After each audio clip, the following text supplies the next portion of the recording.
지난주 중에 제가 이제 오늘 본문을 묵상하고 또 읽고 또 이제 오늘 설교를 준비하면서 이제 문득문득 내 머릿속에 떠오르는 그 문장 한 줄이 있었는데요. 이겁니다. 세상이 복잡한가? 머릿속이 복잡한가? 이 세상이 복잡한가? 머릿속이 복잡한가? 이 제 머리를 맴돌았던 이 짧은 문장은 그 소설가인 김홍신 씨가 쓴 책입니다. 인생 사용 설명서라는 그 책에서 제가 발견한 그 짧은 문장인데요. 그 흔히들 이 세상이 막 너무 복잡하고 세상살이가 힘들고 어렵고 이제 이런 이야기를 하지 않습니까? 저자인 이제 김홍신 씨도 자기도 이제 그런 생각을 했다는 거예요. 그런데 이제 본인이 그 스승처럼 따르는 어떤 어른이 자기의 그 속마음을 아시고는 툭 이렇게 던져주신 말씀이 바로 이거라는 겁니다. 세상이 복잡한가? 머릿속이 복잡한가? 결국 그 세상의 문제가 아니고 그것을 바라보는 그 너 마음의 문제다. 그 이야기를 하는 거 아닙니까? 이게 참 저한테 그렇게 와닿더라고요. 그럼 사실 세상이 복잡하다 그러지만 언제는 세상이 안 복잡한 적이 있었겠습니까? 저는 철 들고 지금까지 또 이제 목회를 하다 보니까 여러 종류의 신문을 보는데 전 지금까지 태어나가지고 신문을 봤더니 대문짝만하게 드디어 경제가 살아나기 시작했다. 드디어 살맛 나는 세상이 다가오고 있다. 근데 그런 기사를 본 적이 없습니다. 신문만 펼치면 죽겠다, 못 살겠다, 올해보다 작년보다 올해가 더 힘들고 있는 중이고 올해보다 내년은 더 힘들 것 같고 정치도 문제고 경제도 문제고 계속 그런 거가 나오는 게 그 신문 아닙니까? 그래서 이 복잡한 세상을 살면서 이 세상이 복잡한가 머릿속이 복잡한가, 여러분 우리가 이 복잡해지지 않기 위해서 세상이 복잡해지지 않기를 기다리는 건 어리석은 생각입니다. 그런 날은 오지 않습니다. 그러면 그 책에 나오는 그 저자의 그 스승이 던져주는 화두처럼 이 세상이 복잡한가 머릿속이 복잡한가, 세상이 아무리 복잡해도 네가 네 머리를 잘 정리하면 그 복잡한 세상을 복잡하지 않게 살 수 있다. 이런 메시지를 우리가 좀 받으면 좋겠다는 생각을 제가 하게 되는 겁니다. 그러고 보면은 하나님께서 우리에게 깨우쳐 주시고자 하는 말씀도 다 그 비슷한 그런 맥락의 말씀 아니겠습니까? 우리가 잘 아는 대로 바울은 몸에 그 가시로 표현되는 참 그를 괴롭게 하는 그런 고통이 있었습니다. 그래서 이제 바울이 이 가시, 자기 몸에 있는 어떤 가시 문제로 괴로워하는데요. 어떤 학자들은 이 바울의 몸의 가시를 안질이다. 그래서 이제 그때나 지금이나 목회를 하려면, 선교하려면 책을 많이 봐야 되는데 이제 이 눈에 문제가 있으니까 이것이 그를 괴롭혔다. 이렇게 분석하기도 하고요. 어떤 학자들은 또 간질이다. 그래서 바울이 그 간질 때문에 많은 고통을 겪었다. 그렇게 분석을 하는데 성경에서 바울이 괴로워하는 이 가시가 뭔지는 정확하게는 모릅니다.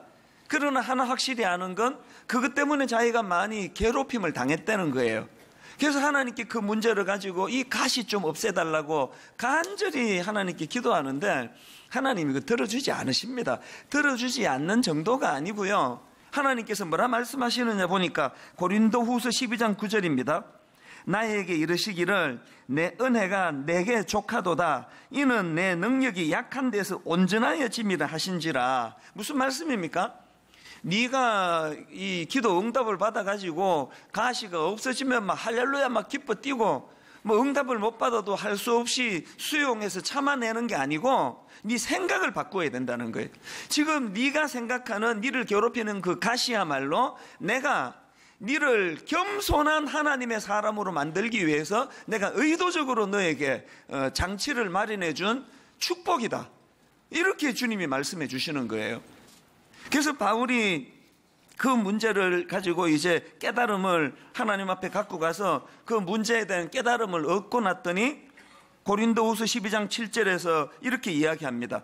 여러 계시를 받은 것이 지극히 크므로 너무 자만하지 않게 하시려고 내 육체에 가시 곧 사탄의 사자를 주셨으니 이는 나를 쳐서 어떻게 하려고요? 너무 자만하지 않게 하려 하심이라. 자, 여러분 지금 바울이 막 구해가지고 응답받은 상황입니까? 가시가 없어졌습니까? 안질이라면 이제 이걸 싹 건집받고 막 책을 막 마음껏 읽어주셔서 좋아 죽겠고, 뭐 간질이라면 더 이상 이런 치명적인 문제가 없어서 막 행복해서 내가 만족하는 겁니까?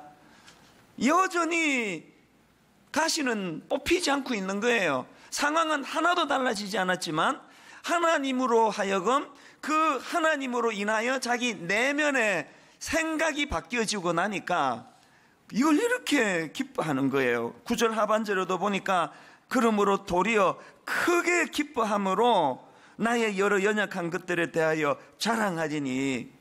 그래서 제가 이 말씀을 묵상하다가 내 인생이 크게 기뻐하기 위해서는요, 환경이 달라지는 걸 구해갖고 안 되겠다는 거예요. 그것을 바라보는 내 생각이 달라지면 어려운 현실에서도 크게 기뻐할 수 있는 거 아닙니까? 그래서 저는 이 말씀을 묵상하다가 어느 글에 보니까요, 바울은 겉으로 드러나는 이 몸의 가시, 육신의 가시가 이게 뽑아야 되는 대상으로 그렇게 생각했지만 하나님의 관점으로는 바울이 뽑아야 되는 거는 몸에 있는 가시가 아니라 그 마음의 가시라는 거예요. 이게 의미가 있는 말씀 아닙니까? 이걸 오늘 우리 각자에게 한번 적용을 해보자는 겁니다. 오늘 여러분의 인생의 치명적인 걸림돌이 뭡니까? 여러분에게 지금 이것 때문에 나는 행복할 수 없다고 생각하는, 그래서 이 가시를 제거해야 나는 행복할 수 있다고 생각하는 그 가시가 뭐냐고요? 그 자꾸 어떤 자매님들은 하여튼 이 남편, 이 인간이 이게 내 가시라고, 이 인간이 하나님 주신 십자가라 그러면서 자기 남편을 자꾸 십자가라 그러는데요, 여러분 그 진짜 십자가는 자기 남편이 아니고 그 정도도 용납 못하는 자기 자신이 그게 가시라는 거예요. 그 제가 이렇게 목회를 하다 보면은요, 정말 그 남편이 가시 같은 남편이 가끔씩 있습니다. 저런 남자하고 도대체 어떻게 사나 할 정도로 인내가 필요한 남자들이 있는 건 사실이에요. 그러나 많지 않습니다. 생각보다. 대부분의 남편이면 그 정도면 훌륭한 거예요. 상당히 많은 남편들 얼굴이 펴지는 분들이 이제 다 그 문제로 지금 씨름하는 분인데요, 그 아내도 마찬가지예요. 제가 20몇 년 결혼 생활하고 내린 결론은요, 제 아내가 변해서 제가 행복한 게 아니에요. 그 사람은 항상 그 자리에 변하지 않습니다. 그 사람을 바라보는 내 태도가 달라지니까요, 가정이 행복해지는 겁니다. 이게 지금 오늘 본문이 제가 지난주에 그 마음으로 생각했던 세상이 복잡한가, 내 머릿속이 복잡한가. 제가 목회하면서 주로 괴로운 건요, 제 마음의 억장이 무너지는 건요, 저를 괴롭히는 어떤 성도님 때문이 아닙니다. 이 정도도 용납하지 못하는, 이 정도도 용서하지 못하는 내 꼴이 한심해서 그래서 마음이 무너지는 거예요. 잠을 이루지 못할 만큼 괴로울 때는 다 이런 경우예요. 제가 오늘 본문을 묵상하면서 진짜 없애야 될 바울의 가시는 겉으로 드러나는 육신의 가시가 아니라 뽑아야 될 바울의 가시는 그 마음의 가시다라고 제가 이렇게 생각하는 것은, 그리고 그 김몽신 씨가 쓴 책에 나오는 이 한 문장을 마음에 제가 계속 묵상한 것은요, 세상이 복잡한가, 내 머릿속이 복잡한가. 제가 설교 준비하다가 이 문장이 자꾸 떠올랐던 것은 오늘 3절에 나와 있는 이 말씀 때문이에요. 다만 이뿐 아니라 우리가 환난 중에도 즐거워하나니. 말도 안 되는 이야기 아닙니까? 대부분의 사람들은 환난이 떠나야 즐거운데, 막 옆에 사람은 환난 속에 막 억장이 무너지는 경우에도 나는 그냥 환경이 좋은데 좋은 남편 만나가지고 아무런 환난이 없는 상황이라야 즐거운데, 지금 바울은 3절에서 우리가 환난 중에도 즐거워한다는 거예요. 이게 바로 제가 세상이 복잡한가, 머릿속이 복잡한가 이 생각을 떠올리게 만들었던 문장이거든요. 이 말씀의 핵심이 뭐겠습니까? 오늘도 제거해야 되는 건 내 마음의 가시인데, 그것도 모르고 자꾸 겉으로 드러나는 육신의 가시 때문에 내가 불행하다고 생각하는 우리 인생들에게 바른 가이드 되시는 하나님이 필요하다는 거예요. 그 여호와 하나님의 지도를 받을 때 내 마음의 가시가 제거되면 상황이 문제가 아니다, 환경이 문제가 아니다, 환난 중에도 즐거워하는 인생이 된다. 이걸 자각한다는 겁니다. 그래서 제가 오늘 이 부분을 좀 살펴보려고 하는데요. 지난주 말씀 기억하시죠? 로마서 5장 1절 서두에 나오는 이 말씀이요. 그러므로 우리가 믿음으로 의롭다 하심을 받았으니, 이 말씀은 로마서 1장부터 4장까지 앞에 나오는 그 말씀 전체를 요약해 놓은 말씀인데, 이걸 신학 용어로 이신칭의라 그런다. 그 말씀을 지난주 드렸고요. 그리고 바울은 로마서 5장 1절과 2절에서 이 이신칭의가 가져다주는, 하나님의 칭의가 가져다주는 세 가지 놀라운 특권을 기록하고 있다. 그렇게 지난주 말씀을 드렸습니다. 여러분, 믿음으로 의롭다 하심을 받은 사람들이 누리는 첫 번째 특권이 뭐라고요? 원수되었던 하나님과 화해해서 하나님과 화평을 누리는 특권을 얻게 되었다는 겁니다. 그런가 하면은 두 번째로, 그렇게 하나님과 관계만 회복된 것이 아니고 우리는 이제 마음껏 하나님의 은혜의 자리로 나아갈 수 있는 특권을 누리게 됐다는 거예요. 그런가 하면은 세 번째로 우리가 누리게 된 특권이 뭐냐? 이제 하나님의 영광을 바라고 즐거워하게 되었다. 여러분, 그 앞에 나오는 그 두 번째 항목이요, 그 은혜에 들어감을 얻었으며 이것이 현재적으로 누리는 특권이라면, 이 세 번째 나오는 하나님의 영광을 바라고 즐거워하느리라는 말씀은요, 이 미래적 소망과 관련된 말씀입니다. 신앙생활이요, 오늘 현재만 그저 평안하고 잘 살고 잘 먹고 이거로 국한되는 건 아닙니다. 신앙의 궁극적인 목표는 현실을 뛰어넘는 이 미래에 대한 소망을 기대하는 것, 이 소망을 바랄 수 있는 힘, 이걸 갖는 게 이게 이 신앙의 힘이라는 겁니다. 그러면 이제 여기 나오는 이 장차 누리게 될 하나님의 영광을 이제 바라고 즐거워한다 그랬는데, 여기 나오는 하나님의 영광이 뭐냐 하면은요, 이 하나님의 영광이라는 것은 장차 온전히 이루어지게 될 구원의 완성, 바울이 지금 이것을 염두에 두고 이제 이런 설명을 하는 겁니다. 그러니까 여기 나오는 하나님의 영광이라는 것은 다시 오실 예수 그리스도로 말미암아 완전하게 이루어질 그 하나님 나라, 그 하나님 나라에서 누리게 될 완전한 하나님의 영광을 설명하는 거라는 거예요. 여러분, 이 소망, 그래서 이 영어 성경에 보니까 2절 하반절에 나오는 하나님의 영광을 바라고 즐거워하느니라를 그 어떻게 기록했냐 보니까 hope라는 단어를 가지고 설명하더라고요.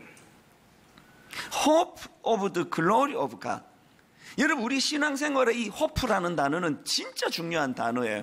여러분, 우리들이 신앙생활 가운데 그저 예수 믿는 건 전부 이 땅에서 누리는 거, 이 땅에서 즐기는 거, 이 땅에서 행복한 거, 이건 아주 미숙한 반쪽짜리 신앙입니다.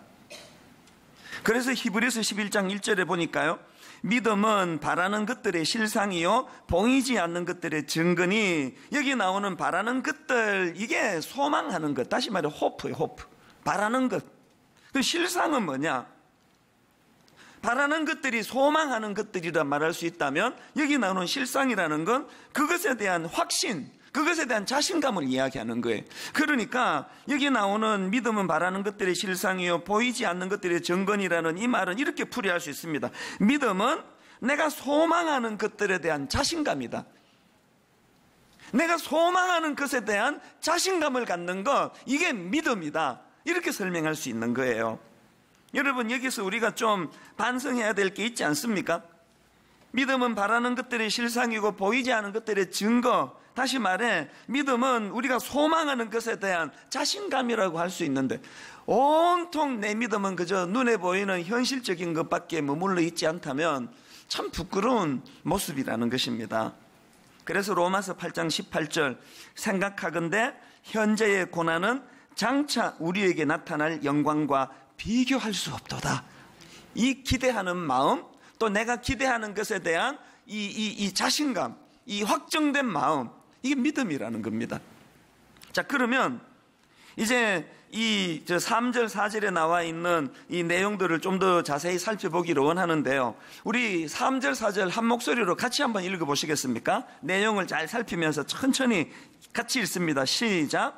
다만 이뿐 아니라 우리가 환난 중에도 즐거워하나니, 이는 환난은 인내를, 인내는 연단을, 연단은 소망을 이루는 줄 알미로다. 이 여기 내용을 가만히 보니까요, 어떻게 환난 중에도 즐거워할 수 있는가 보니까 환난 그 자체를 즐기는 게 아니에요. 만약에 여러분 중에 환난 그 자체를 즐기는 분이 계시면 그 빨리 병원에 가셔서 점검을 받아보시는 게 좋습니다. 누가 환난을 좋아하겠냐고요? 환난 자체를 즐거워하는 것이 아니라 이 환난이 가져다주는 열매를 볼 수 있는 눈이 열려졌기 때문에 환난을 즐거워할 수 있다는 겁니다. 근데 여러분, 여기 나오는 몇 단어 중에서 제일 먼저 나오는 단어가 환난이라는 단어인데요, 이 환난은 원어로 보니까 이 억압, 압제 이런 뜻을 가진 단어인데 특이한 게 뭐냐면요, 이 단어는요 원래 이 포도즙을 짜기 위한 틀을 설명할 때 사용되는 단어라는 거예요. 여러분, 그 포도즙을 짜는 그 기계 안에 포도를 넣고 이 기계를 돌리면 어떻게 되겠습니까? 포도즙을 짜려고 포도가 그 억게임을 당하는 그 무게감이 느껴지지 않습니까? 본문이 말하는 환난이 이럴 정도로 아프고 무거운 의미를 가진 단어라는 겁니다. 이 단어가 고린도후서 4장 8절에도 나오는데요, 우리가 사방으로 우겨 쌈을 당하여도 쌓이지 아니하며 답답한 일을 당하여도 낙심하지 아니하며, 여기에 지금 우겨 쌈을 당하다, 이게 오늘 본문에 나오는 환난과 같은 단어예요. 오늘 우리 그리스도인들에게 치명적인 문제가 뭐냐 하면은, 우리가 지금 그건 다 제 잘못이기도 하는데요, 신앙생활을 자꾸 그 현실만 보여줘가지고 예수 믿으면 잘 된다, 예수 믿으면 복 받는다, 예수 믿으면 부자 된다, 이런 것만 가르쳐가지고 환난의 의미를 모르는 거예요. 여기 나오는 환난은요, 내가 예수 그리스도를 제대로 잘 믿는 과정에서 생기는 고통, 예수 그리스도로 인하여 얻어지는 고통을 의미하거든요. 심각하게 한번 여쭤볼까요? 여러분, 지금 예수님 때문에 당하는 고통이 뭡니까? 있습니까? 졸려 죽겠는데 저렇게 지겨운 목사를 만나가지고 졸음을 참는 고통이 얼마나 큰지 아십니까? 그것도 고통에 해당이 되는지 안 되는지 모르겠지만요, 진짜 제대로 된 신앙은요, 이신칭의의 이 믿음에 확정된 마음을 가지고, 현실은, 세상은 사단이 잠시 장악하고 있는 쿠데타 군이 이 나라를 장악한 것과 같은 그런 상황이라고 보통 묘사합니다. 하나님의 이름이 조롱을 당하고 하나님의 공의가 이 땅에서 잘 세워지지 않고 예수 제대로 믿으려 그러면 세상에 사업하는 분, 그 고통에 빠져야 되는 거 아닙니까? 정직하면 망하는 나라라 그러지 않습니까? 내가 오늘 예수 믿는다는 의미는 그동안 그런 이 악한 세상에 동화되어 살아가다가 이제 구별된 하나님의 사람이 되어가지고 지금까지 내게 우호적이던 모든 사람들로부터 등돌림을 당하는 거, 왕따가 당하는 거, 이게 신앙이에요. 그래서 여러분이 이 땅을 살아가다가 너무너무 괴롭고 힘들고 어렵게 살아가면은 그게 어떤 면에서는 너무나 이 세상에 잘 동화되어 사는 것보다 그게 더 정상인지 모르는 거예요. 여러분은 그리스도로 말미암아 어떤 고통을 당하고 있습니까? 이 고통을 모르다 보니까 그 고통 가운데 함께 하시는 하나님의 능력, 하나님의 은혜, 이 맛을 보지 못하는 거예요. 바울이 지금 사방으로 우겨쌈을 당하는 그런 답답한 상황에, 낙심스러운 상황에 빠져 있는데, 바울이 그것만 있었습니까? 고린도후서 1장 8절 9절을 보십시오. 형제들아, 우리가 아시아에서 당한 환난을 너희가 모르기를 원하지 아니하노니 힘에 겹도록 심한 고난을 당하여 살 소망까지 끊어지고 우리는 우리 자신이 사형 선고를 받은 줄 알았으니, 어떤 상황인지 아시겠죠? 이게 글자 그대로 지금 포도즙을 짜는 기계 안에 들어가 있는 포도처럼 사방으로 지금 짓눌림을 당하는 상황이라는 게, 죽겠다는 거예요. 그런데 그런 상황에서 바울이 바로 그 다음 고린도후서 1장 9절 하반절에서 뭐라고 이야기합니까? 이는 우리로 자기를 의지하지 말고 오직 죽은 자를 다시 살리시는 하나님만 의지하게 하심이라. 자기가 그런 극심한 환난을 경험하는 것은 그 환난을 통하여 나 자신은 의지하는 내 삶 속에서 더 이상 나 자신은 의지하지 않고 하나님을 의지하는 법을 배우는 과정이라고 이해를 하는 거예요. 저는 저 자신이 참 부끄러운 마음을 가질 때가 많습니다.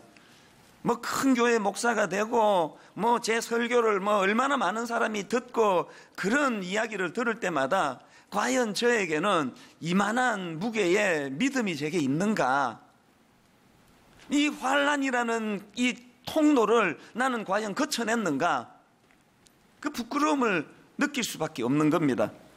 요한계시록 1장 9절에 보니까 사도 요한이 눈물로 고백하는 고백을 보십시오.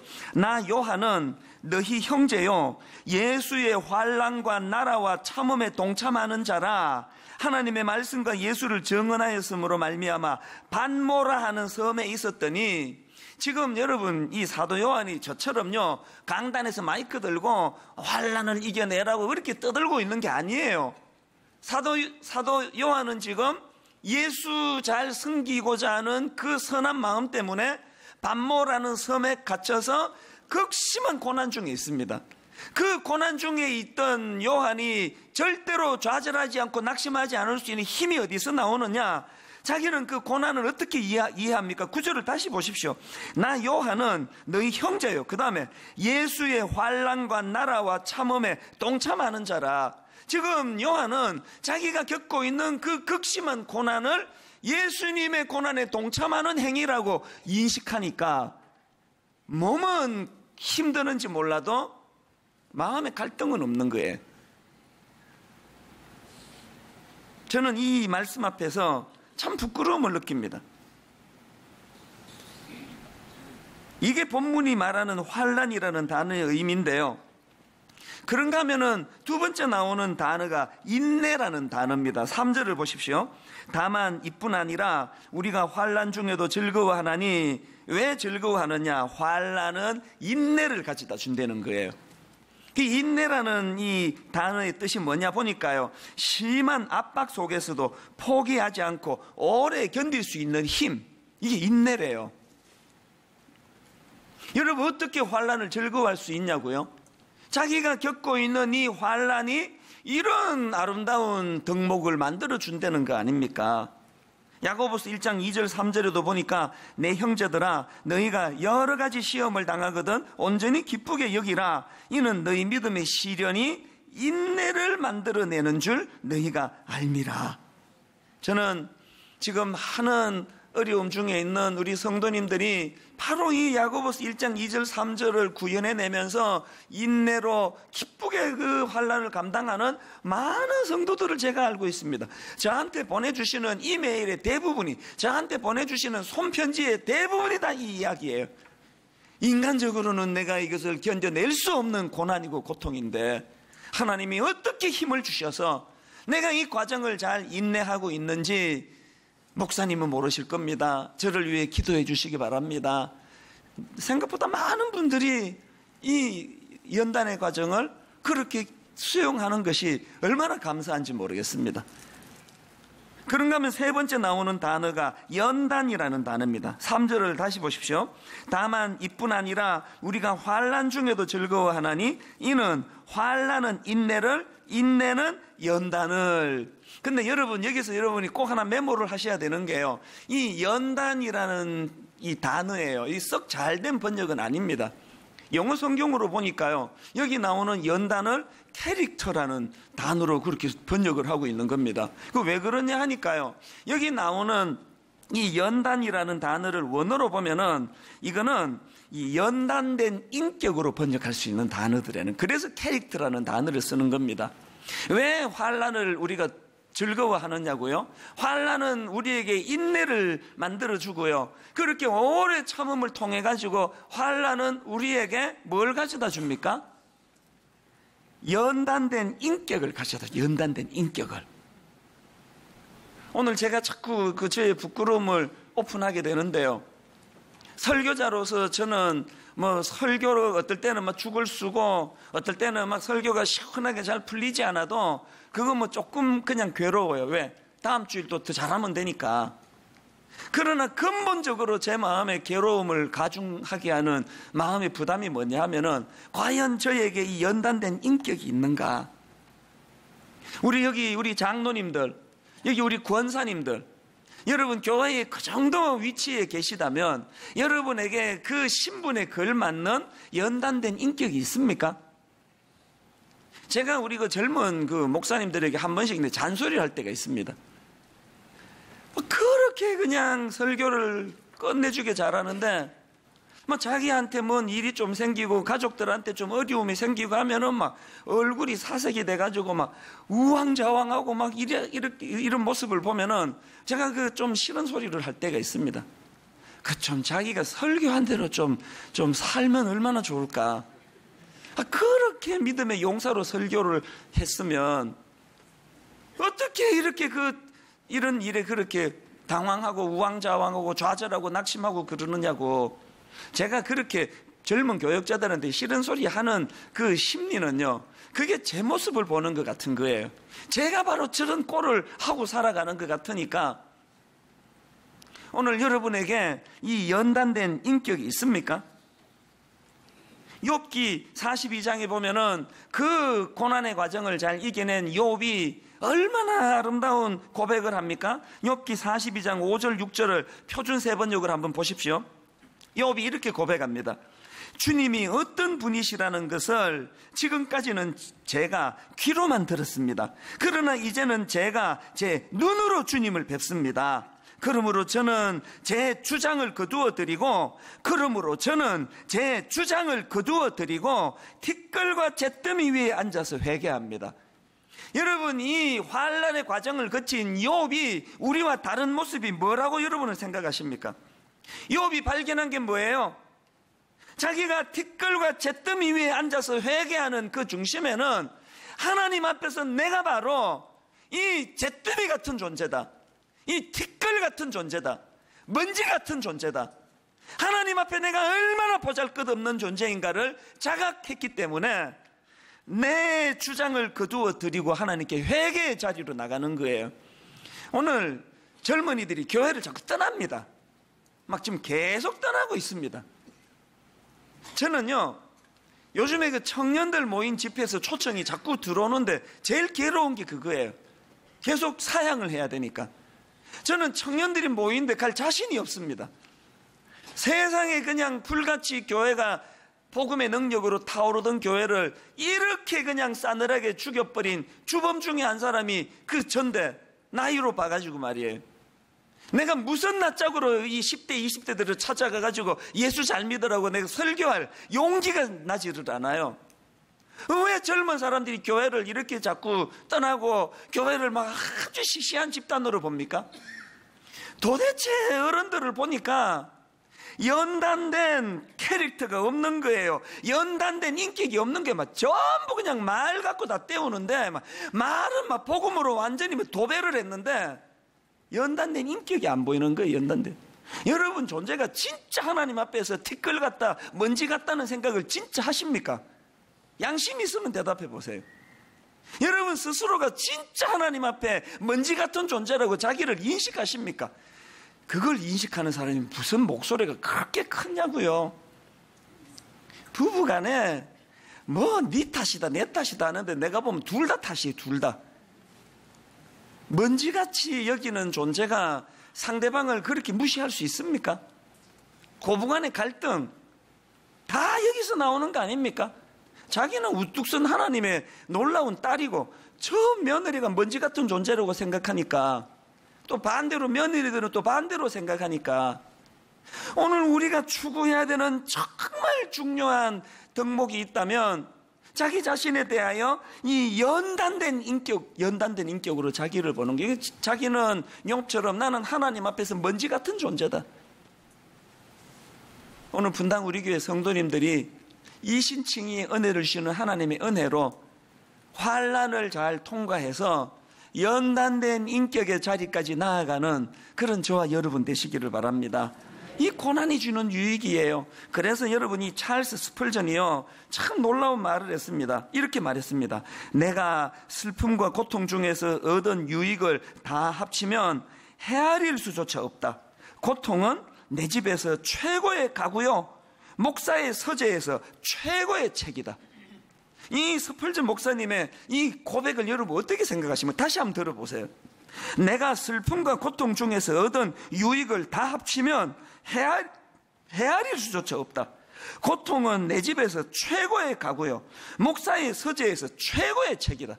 내 이 책을, 이 스펄전의 이 고백을 제가 들으면서요, 제 문제가 뭐냐? 전 책이 너무 많아요. 막 서재에 막 책이 막 이제 삑 둘러서가지고 또 꽂을 데가 없어서 지금 고민이에요. 이게 뭐가 문제냐면요, 그 쓸데없는 책이 너무 많아가지고 설교 준비하다가 그 책에 그 좋은 이야기지 인용하려는데 하루 종일 찾아서 책을 못 찾아요. 책을. 저의 문제가 뭐라고요? 이렇게 막 돈 주고 산 책은 엄청 많은데요, 환난을 통과한 사람들이 누리는 연단을 통해 가지고 얻어진 책이 내게 있는가? 저는 욥기 23장 10절에서 했던 이 고백, 그러나 내가 가는 길을 그가 아시나니 그가 나를 단련하신 후에는 내가 순금같이 되어 나오리라. 연단된 인격을 주님께서 여러분에게, 저에게 선물로 주시기를 바랍니다. 마지막 네 번째 나오는 단어가 소망인데요, 4절을 보십시오. 인내는 연단은 소망을 이루는 줄 알미로다. 참 이게 묘한 이야기예요.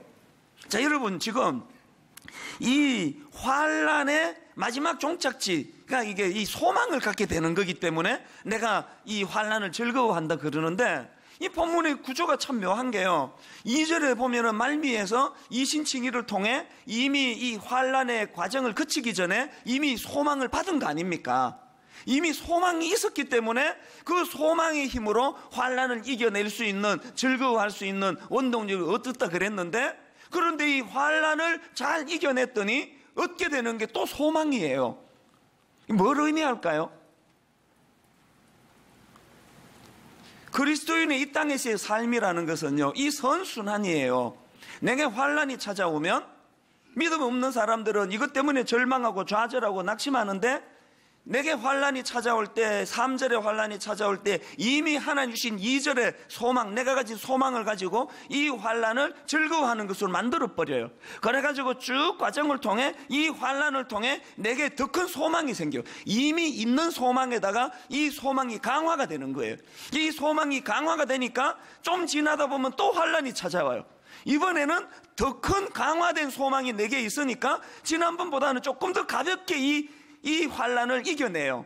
그렇게 이겨냈더니 이번에는 또 더 큰 소망이 내게 또 주어져요. 그래서 이제 그 다음에 또 더 큰 환난이 와도 이 문제를 거뜬히 이겨낼 수 있는 힘이 생겨요.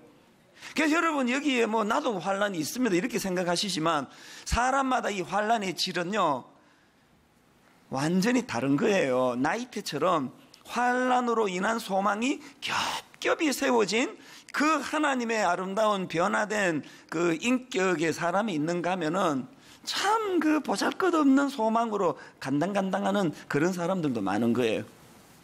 저는 오늘 이 예배를 통해서 저와 여러분에게 이 원리가 머릿속에 꿰뚫어져서 여러분에게 이후에 이 땅에서 현실적으로 오는 고난이 있을 때, 환난이 있을 때, 억울한 일이 있을 때 그거를 겁내고 도망가고 피하지 말고 환난을 즐거워할 수 있는 변화된 생각을 주시기를 원합니다. 그 변화된 생각을 가지고 환난을 맞닥뜨려 나갈 때 하나님은 우리에게 인내를 주시고 변화된 캐릭터를 주시고 우리에게 말로 다 할 수 없는 인격의 깊이를 주심으로 소망이 살아갈수록 점점 강화되는, 그래서 우리 여기 연세 드신 어른들은 젊은 사람들은 흉내도 낼 수 없는 그 인격의 깊이를 가지고, 소망의 깊이를 가지고 이 땅을 살아가시기를 바랍니다.